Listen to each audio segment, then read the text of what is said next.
hooyo Nasra Xaashi Maxamuud waa hooyo Soomaaliyeed oo ilintu ay ka dhamaatay rafaad uu dheeryahay ma jiro cisbitaal ku yaal Muqdisho oo aysan geyn ilmaheeda yar oo aad u xanuunsan muddo 12 bilood ah ay isaga daba laabanaysaa cisbitaalada oo markii cunugeeda uu ku dhashay miyiga fog ee Guraceel gobolka Galgaduud ay keentay cisbitaalka Digfeer oo qalliinkii ugu horeeyay ku sameeyay wiilkeeda Bishaar Maxamed qalliinkaas markuu sameeyay cisbitaalka waxa Bishaaryada soo daadatay caloosha waxaana loo sheegay hooyo Nasro in cunugeeda aysan waxba ka qaban karin markii ay soo celisay 20 cisho oo dhinac uu ka saxaroonayay waxay dhaheen saxaradan ku soo saarayna kaliyaha meeshaas aad u jeedaanayna laga soo saaray markii laga soo saaray intii adiga 10 baalka bil iyo 3 min markuu joogo ee adiga waqti 5 saac caloosh ka soo daadatay caloosh markii soo daadatay waa kula carnay istaalka lagu qalay waa geynay markaan geynay waxayna dhaheen baalka liira anagu wax u qaba karna ma lahan dad marka anaga aan isfahmi weynaa joogo aan Soomaaliga fahmi weynay ninkii ka jirtumayay waxaan niri in adeero saatan haysato Soomaali oo ha ka waran kan ay dhan dhiyirina waxay dhaheen xal adinka cunugina adinka dhalay haddaad xal u raadsan kartaan u raadsada waa kala soo carnay isla daqiiqadii waxaan geynay istaalka Baraandir geynay waxa la isku dayay in caloosha lagu celiyo waa lagu celiyay markii lagu celiyay adiga ilaa 10 iyo 7 cisho hadana markay joogto mar labaad caloosha ka soo daadatay Bishaar oo aan ku dhalan meel uu ka saxaroodo calooshan dhinac ka soo daadatay ayaa hooyo Nasra kula quusatay cisbitaalada ugu waaweyn Muqdisho bal inuu jiro dhakhtar u beer qaboojiya oo wax ka qabta xanuunka cunugeeda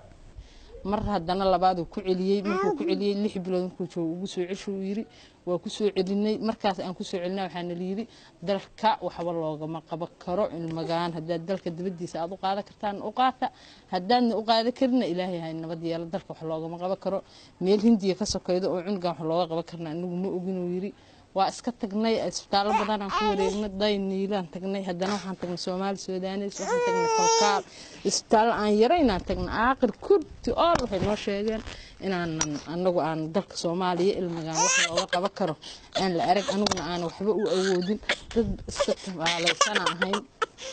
dad iska tabaalaysan markaan ahayna bis wax xoolaha anaga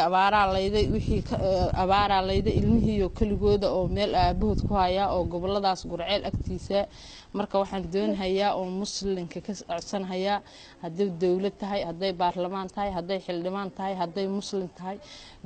ay tahay had wixii dalka jooga wixii qurbaha jooga wixii muslina oo diirnaxa oo ku yaala waxaan doonayaa wiilkaas dhibaatada haysata oo saqiirka in la igala caawiyo qaasatahan hadana si naxariis la waxaan u sii doonayaa gudoomiyaha magaalada Baraandir oo taabid in ilmagaas dhibaatada haysato si naxariis looga codsanayaa inuu igala caawiyo iyo wax alla wixii muslim oo diirnaxa oo ku yaalo saqiirkaas dhibanaha in ila caawiyaan cisbitaalada Muqdisho intooda badan waa qaali qofka danyarta ahna kama bixi karo mana jiro hal cisbitaal oo bilaash yihiin dhammaan adeegyadiisa taasi waxay keentay in ehelka hooyo Nasro wixii ay awoodeen uga dhamaadaan gudaha dalka Soomaaliya yaraan aniga dadkii aan u geeyay inta isbitaal heedan soo maray waxa la yiri wiilkan meel Hindiya ka sokaydo oo wax looga qaban karo ma lahan inta waxa la maroorkiisu xagga siima jiro maroorkan dambe meelahan waxa la miska korkooda u saaran yahay ugu yaraan Hindiyo 10 baalka liira 20 kun oo kale Hindiya ku geeyda ama ka soo celida ama waxa aad cungees xal ugu heli kartaa 10 kun sheegteen aniguna ma awoodo $100 oo shilinka Soomaaliga oo bacdaas xataa lagu gadaa 4 bariye ku xiran tahay xataa waxaan uga bedela waan waayay 4 bariye igu xiran tahay saxarada meeshaasan ka daadiya waa iskaga meeshaasan ka shubaa tuujiyan ku shubaa hadana waa ku xiraa waxaan xataa uga bedela xataa waa waayay 3 bariye xataa saas ay igu xiran tahay waxaan ku soo gato oo intaan ku soo gato qarsh intaan ku soo gato aan bac kale uga bedela macal waa waayay haddaba walaalayaal nolosha Bishaar waxay ku xiran tahay adduun lacageed oo aan ka badnayn $20,000 haddii qof kasta $1 u diro hooyada Soomaaliyeed waa hubaal in dadka daawaday muuqaalkan oo ka badan tiradaas ay caawin u noqonayso hooyadan la ilmeynaysa xanuunka ilmaheeda yar alla uma waayin inuu lixaadkiisa u dhameystiro dhibana Bishaar yare laakiin annaga ayaa nagula camal tusaya walaalayaal aanu caawinno ilaahay dartiis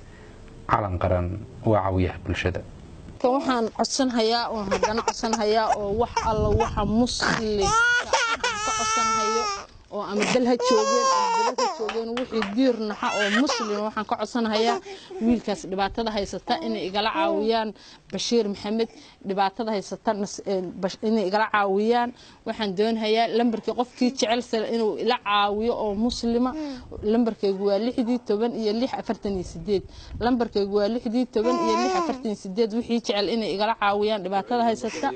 lambarku waa 610 iyo furuhu waa 610 iyo 648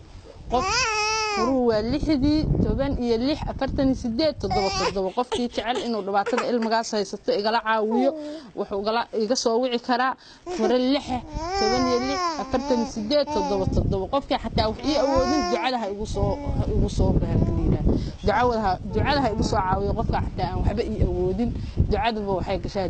ducada ha igu soo caawiyo